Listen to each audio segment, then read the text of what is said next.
독소 전쟁이 발발한 직후에 소련군이 그야말로 지리멸렬했다, 엉망진창이었다 이렇게 알려져 있죠. 왜 이렇게 못 싸웠을까? 스탈린이 믿지 않았고 독일군이 공격해 올 줄 몰랐다더라, 혹은 준비를 하긴 했는데 대응이 느렸다더라, 이렇게 이해하려고 해도 이해하기 힘든 면이 많습니다. 독소전쟁 초반기와 중반기, 후반기를 비교해보면 더욱 그렇죠. 병력 증강과 물자 공급 속도가 엄청났다고는 하지만 뒤에는 잘 싸우거든요. 그랬던 그들이 초기에는 왜 이렇게 힘을 못 썼는지, 무슨 일이 중간에 있었던 것인지 알아보는 시간입니다.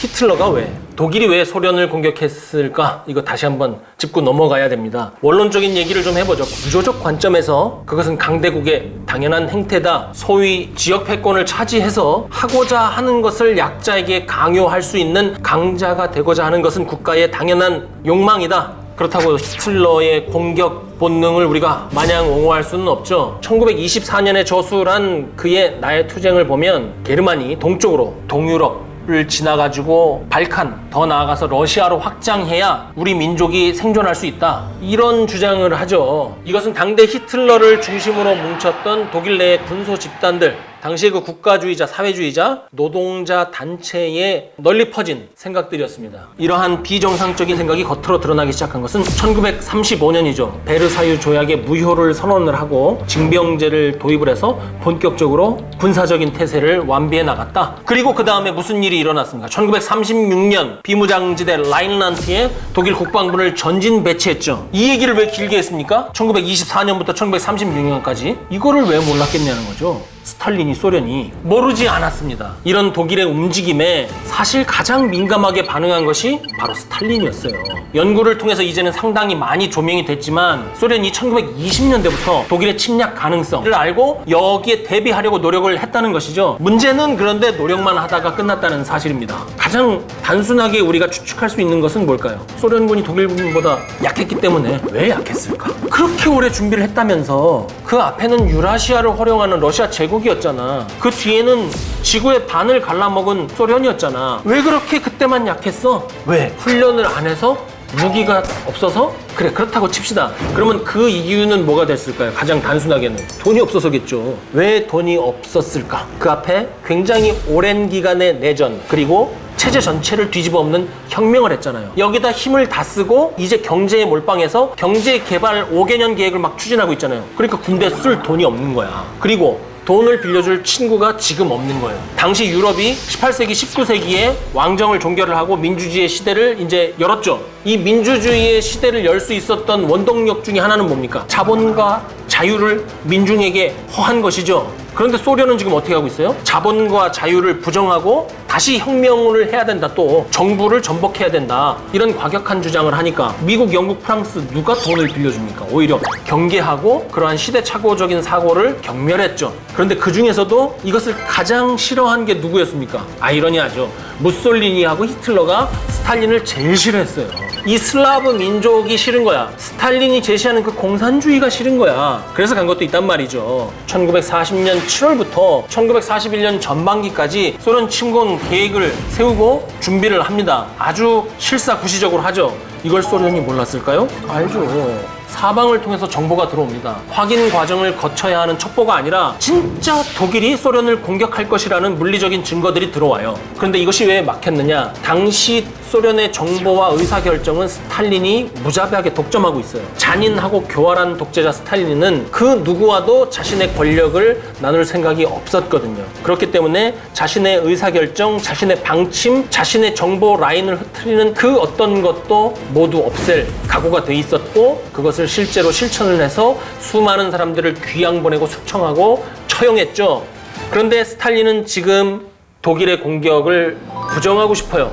안 믿어요. 진짜 안 믿은 것은 아니고 안 믿는 척을 하는 것이죠. 그러고 나서는 어떻게 해요? 이런 보고를 한 정보계통의 최고 책임자를 갈아치우고 중간 관리자, 실무자를 처형하죠. 그 후에는 어떻게 합니까? 독일에 엄청 저자세로 나가면서 막 퍼주죠. 독일이 전쟁을 하기 위한 물자, 그런 장비들을 막 퍼주잖아요. 연구자들은 이것이 독일이 소련을 공격하지 않도록 가능한 한 공격의 시기를 늦추도록 달래려는 그런 의도였다고 얘기를 하죠. 그리고 나서는 수용 단계. 야, 안 되겠다. 히틀러 저거 공격하려는 거 맞는 것 같다. 우리도 전쟁 준비하자. 본격적인 준비를 늦게나마 하지만 늦은 건 늦은 거죠. 눈물겨운 노력에도 불구하고 소련은 1941년 6월 21일 독일군으로부터 공격을 당하죠. 방법당하는 겁니다.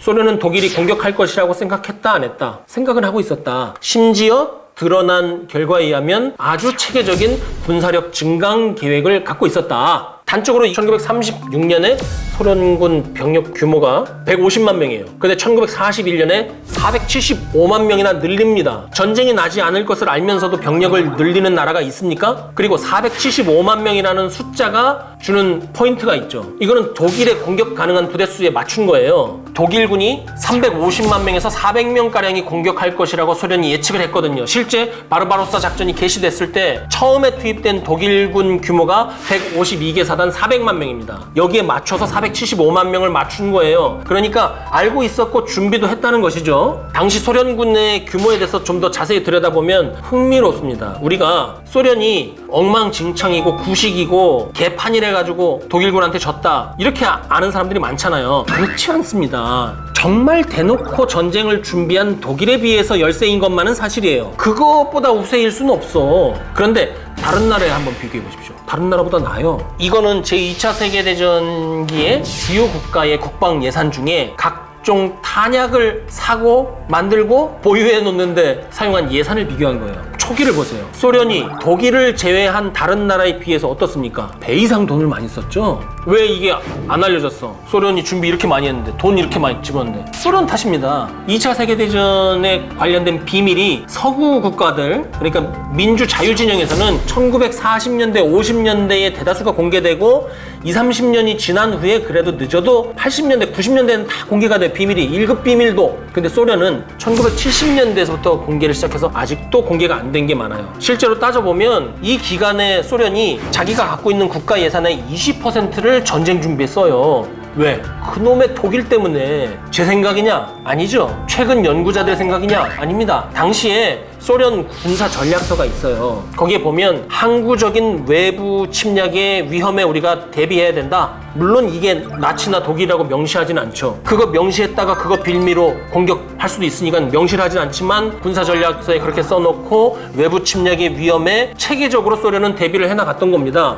그런데 그 국방비 증대가 독일군의 공격을 막을 수 있는 실질적인 전투준비 태세로 이어졌느냐 하는 점인 것이죠. 오히려 큰 관점에서 봤을 때는 소련의 국방력 증대는 결국은 군사력의 근간이 되는 소련의 경제력을 악화시킵니다. 소련이 당시에 기술력이 부족했기 때문에 국방 분야에 투자할 수 있는 인력을 충원을 하려면 민간 영역에서 방산 영역으로 걔들을 빼와야 됐어요. 그러면 경제력이 악화가 되죠. 경제력이 악화가 되면 다시 기술력이 악화가 됩니다. 기술력이 악화가 되면 결국 또 민간 인력을 국방비로 빼와야 되죠. 계속 악순환이야. 스탈린이 미쳐버리는 거죠, 막. 그럼 구체적으로 이제 한번 봅시다. 제목을 정하자면 이렇게 할 수 있겠죠. 독소전쟁 초기에 소련군의 방어 능력이 그렇게 형편없었던 이유는 근본적인 방자의 불리함 때문이죠. 독일은 말하자면 어태커, 공자입니다. 공자의 유리점은 뭐예요? 시공간과 방법을 선택해서 내가 결정적인 능력을 집중할 수 있는 곳에 집중하는 그 주도권이죠. 행동의 자유죠. 그런데 소련이 처한 입장은 방자죠. 독일이 어떻게, 어디로, 언제 나를 공격할지 알 수가 없어. 전쟁에서의 방어라는 게 완벽할 수 있습니까? 그거는 굉장히 어렵다는 거죠. 여기 보고 있으면 이쪽으로 공격받고. 그랬던 이유가 소련군이 어리석거나 못해서가 아니라 처음부터 굉장히 불리한 싸움을 했던 거예요. 막 그런 썰이 있잖아요. 소련군에 심각한 혼란이 있었다. 뭐 개업 직전에 식당 같은 엉망진창 부대였다. 교육훈련이 하나도 안 돼 있었다라고 얘기를 하는데 당대의 소련군 교범이 있고 그 교범에서 훈련한 훈련 사후 강평들이 있어요. 그걸 보면 소련군이 엉망진창이었다고 얘기를 할 수가 없는 겁니다. 혹시나 이합 콘텐츠에서 소련군 엉망진창이라고 한 적이 있지 않을까요? 나의 적은 나라고 내가 했을 수도 있어. 왜냐하면 소련군 40년대 교범을 이번에 찾으면서 봤어요. 그렇다면 죄송합니다. 이번에 봤어요, 저도. 결론부터 말씀드리면 소련군이 당대 유럽의 다른 군대만큼 교육훈련을 했어요. 오히려 유럽에 있는 국가들과 일본이 여기 와서 배워갔어요. 소련에 와서. 체계가 굉장히 잘 잡혀 있었기 때문에. 그리고 교리 교범은 분명히 2차 세계대전 발발 전에 영국이나 프랑스보다 우수했습니다. 그래서 이거를 가져가요. 영국, 프랑스, 미국이 바로 이겁니다. 이거는 미 지참대에서 정리해 놓은 자료예요. 핵심 내용만 추상적으로 정리한 게 아니고 굉장히 구체적인 내용들까지 적시를 해놨어요. 오늘날 현대적인 야전 교범에 비교해도 손색이 없다, 이렇게 평가할 수 있습니다. 그리고 이 내용들이 나중에 미국을 비롯한 서구 나토 회원국 군대에서 연구되고 그들의 군대에 벤치마킹 됩니다. 우수합니다. 굉장히 놀라운 수준이라고요. 그렇게 돈 많이 집어넣고 그렇게 교범도 잘 만들고 훈련도 했다면서 T-34도 있는데, 그런데 왜 졌냐고. 왜냐하면 혁신을 했기 때문이에요. 소련군이 독일군과 전쟁을 하기 직전에 했던 가장 큰 규모의, 가장 혁신적인, 그 시대에 다른 국가에서는 없었던 조치가 뭐냐면 군관구라는 군 구조를 만들었다가 그것을 해체하고 전투 중심의 부대로 개편을 한 거예요. 군관구 밀리터리 디스트릭트, 특정 지역 단위에서 전시의 행정, 동원, 지휘의 책임을 다 지는 거예요. 그게 군관구예요. 지역 단위로 전쟁의 책임을 지는 겁니다. 이게 뭘로 비유를 할 수 있냐면, 어떤 나라는 도시 단위로 올림픽을 준비를 해요. 어떤 나라는 국가 전체가 달라붙어서 올림픽을 준비를 합니다. 일장 일단이 있는데, 이 군관구라는 것은 뭐냐면 어떠한 특별한 시가 올림픽을 준비하는 거예요. 그러면 올림픽도 잘할 수 있고 그 국가의 나머지 기능도 원래대로 계속 돌아갈 수 있는 것이죠. 단점은 그럼 뭐겠어요? 삐까뻔쩍하게 할 수 없는 거죠. 잘할 수는 있지만 매우 잘할 수는 없는 거죠. 이러한 혁신적인 정책을 만들었다. 실제 이 군관구에 의해서 전투를 한번 치러보죠. 그게 뭡니까? 겨울전쟁이에요. 겨울전쟁은 그 밑에 붙어있는 레닌그라드 군관구에서 계획하고 준비해서 실행한 전쟁이에요. 그런데 해보니까는 죽었잖아요. 겨울전쟁에서 망했잖아. 그래서 다시 한번 재빠르게 혁신합니다. 혁신을 한번 했는데 전쟁의 와중에 다시 혁신을 한다는 거는 굉장히 유연한 반응이에요. 이것은 소련이 군사적으로 굉장히 우수한 감각과 실행 능력을 가졌다는 것을 의미합니다. 우리가 알고 있는 것과는 완전히 다르죠. 그리고 여기에서 사각편제라든지 삼각편제라든지 아니면 전투단이라는, 그 당시로서는 가장 혁신적인 조치를 취해요. 그게 말처럼 쉬운 게 아니에요. 여기에는 각종 훈련, 편제, 장비를 다 바꿔야 되고 규정과 방침을 바꿔야 되고 국가급의 법률을 바꿔야 가능한 거라는 거죠. 이거를 소련은 할 수 있었고 할 능력이 있었고 진행 중이었다. 그래서 1941년 초에 굉장히 실험적이면서도 시대를 앞선 혁신을 하죠. 교리를 먼저 바꿉니다. 첫 번째는 부대의 기동성과 화력의 효과를 높이는 거예요. 두 번째는 각 병과의 전투력의 효과를 조합해서 시너지가 나게 하는 것. 세 번째는 전투근무 지원. 그러니까 요즘 군사용어로 치면 작전 지속 지원을 중앙화하는 거예요. 이게 뭐냐면 이전까지 소련군의 보급 관련된 것은 유럽도 마찬가지고 근세 이전의 형태였어요. 자급자족. 연대가 있고 사단이 있으면 그 연대장, 사단장이 부식을 책임을 지는 거예요. 그러니까 귀족이 옛날엔 많았던 거예요. 그 귀족이 돈을 가지고 그 돈으로 지 새끼들을 먹이고 무기 사주고 그랬다니까요. 소련이 이게 남아있었는데 굉장히 열악할 수밖에 없죠. 이거를 이제 개선한다는 얘기예요. 교리의 내용, 교범의 내용 좋습니다. 그런데 여기에는 당시의 소련이 알지 못했던 숨어있는 문제가 있었어요.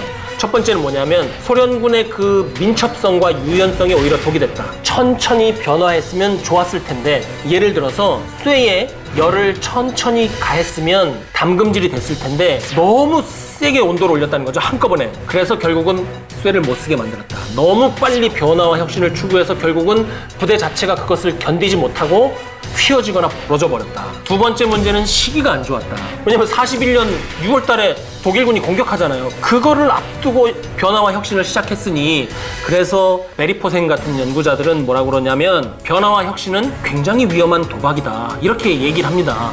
제가 말씀드린 것 외에도 이 자료를 보면 굉장히 흥미로워요. 이게 2차 세계대전 직후에 미국이 만든 자료예요. 제목이 Handbook on USSR Military Forces, 소련군 전력에 관련된 핸드북인데 미국 지휘참모대 이상을 졸업한 영관장교 장군들, 그 사람들 공부하라고 만든 자료예요. 여기에 보면 미군은 이렇게 분석을 했어요. 첫 번째, 교리에 혼선이 있었다. 소련은 방어작전을 해야 하는데 부대가 갖고 있는 것은 종심작전 교리였다. 최첨단 교리가 있으면 뭐해, 방어 교리가 아닌데. 그래서 처음에 소련군이 어떻게 싸워야 하는지 몰랐다. 두 번째, 스탈린의 대숙청으로 인해서 부대를 제대로 지휘할 수 있는 경험 있는 장교들이 부족했다. 여기선 이렇게 쓰고 있어요. 세 번째, 정치적이고 감성적인 상부의 요구로 인해서 작전 목표를 충분히 수행할 수 없었다.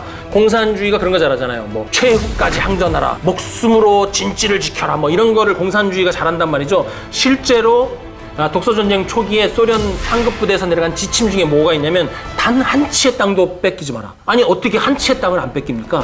한 치의 땅을 내주더라도 나중에 두 치의 땅을 빼앗을 수 있으면 앞에 내주는 거 아닙니까? 그거를 못 하겠다는 거죠. 넷째, 군사 체계가 취약했다. 이건 뭐냐면 앞에 첫 번째 했던 얘기랑 똑같아요. 방어에 적합한 군구조와 편제가 아니었다. 공격에 적합한 혁신을 하고 있는 와중에 지금 방법 당해버렸으니까 한마디로 하면 뭡니까? 아주 때가 좋지 않았다. 1941년 4월에 막 본격화된 소련군의 개편과 혁신, 이것은 43년 내지는 44년을 목표 연도로 삼고 있었어요. 그러니까 독일군이 43년이나 44년 정도에 공격해 올 것으로 판단을 했다는 거죠. 그런데 독일군이 41년 6월에 공격했잖아요. 그러니까 대비를 못한 거죠. 그렇다 보니까 여러분, 리더십이라는 거는 뭡니까? 독소전쟁 초기에 소련군이 너무나 많이 숙청을 해서 리더십이 발휘가 안 됐다고 하는 것은 조금 과장일 수 있다는 거예요. 숙청은 하기는 했어요. 하지만 리더십의 핵심은 뭐예요? 경험에 의한 거죠. 솔선수범, 그 다음에 능력으로 부하를 압도했을 때 리더십이 나올 수 있는 건데 호로록 지금 바꿔버렸잖아요. 그러니까 리더십이 제대로 발휘가 안 되는 거예요. 그래서 독소전 초기에 소련군 초급 장교부터 시작해서 장군들까지 자기 역량을 다 발휘를 못한 겁니다. 미군도 그것을 모르진 않았어요. 그래서 여기에 뭐라고 써놨냐면 편제를 바꾸다 보니 경험 없는 장교들이 부대를 지휘해서 처음에 제대로 능력을 발휘하지 못했더라, 이렇게 써 있어요. 그러면서 여기에 결론적으로 뭐라고 써 있냐면 소련군의 훈련, 편제, 장비 그 부분에 있어의 변화와 혁신의 효과가 2년 지나서 1943년 겨울부터 나타났다고 적고 있어요. 이게 뭐랑 겹칩니까? 43년부터 소련군이 치고 나오잖아요. 겨울이라는 강력한 동맹의 도움도 있었지만 이때 변화와 혁신의 효과가 나타나기 시작했다고 미군은 분석을 하고 있는 것이죠. 지금 편제를 바꾸고 교육훈련을 바꾸는 그 사이에 하필 독일군이 공격을 해와서 때가 매우 안 좋았다, 이렇게 말씀을 드리는 것이죠. 우리가 알고 있는 것과 많이 다르고, 사실은 우리가 직감적으로 혹은 일부 지식을 통해서 그렇지 않을까라고 예측하고 있었던 것이 들어맞았죠. 소련군이 그렇게 엉망진창이 아니었구나. 그리고 영국이나 프랑스보다 훨씬 더 많은 준비를 했었구나. 소련군이 다만 변화와 혁신의 와중에 있었고 아예 공격하려고 마음먹은 독일군을 막기는 역부족이었구나, 이런 것을 확인할 수 있었던 순간이죠. 여기서 얻을 수 있는 교훈은 뭘까요? 우리는 통상 어떤 부대가 지고 어떤 국가가 패하면 그 부대의 지휘관, 국민, 그 다음에 지도자를 굉장히 깎아내리는 경향이 있어요. 하지만 아니라는 거죠. 누구나 다 자기가 할 수 있는 노력을 하는 것이에요. 하지만 그 노력에도 불구하고 운이라는 게, 우리가 얘기하는 포르투나라는 게 맞지 않으면 역량을 다 발휘할 수 없는 것이죠. 이 얘기를 한 게 결국은 마키아벨리잖아요. 지도자에게 가장 중요한 것, 국가 권력에게 가장 중요한 것, 군사 지도자들이 가장 관심을 가져야 되는 것이 포르투나라고 한 거예요. 우리가 그래서 운칠기삼 얘기하는 겁니다. 운칠기삼은 우스갯소리나 아니면 아유 다 운이지 뭐 그런 얘기가 아니에요. 정말 이 세상에 상당히 많은 부분은 운에 있습니다. 모든 것에는 적당한 시기, 때와 장소가 있다는 얘기를 하는 것이고, 그렇게 봤을 때 소련과 소련군은 변화와 혁신이 중요한 것은 알았지만 그 시기가 매우 적당치 않다는 것을 미리 예측하지 못했기 때문에 독소 전쟁에서 독일군에게 방법당한 것이죠.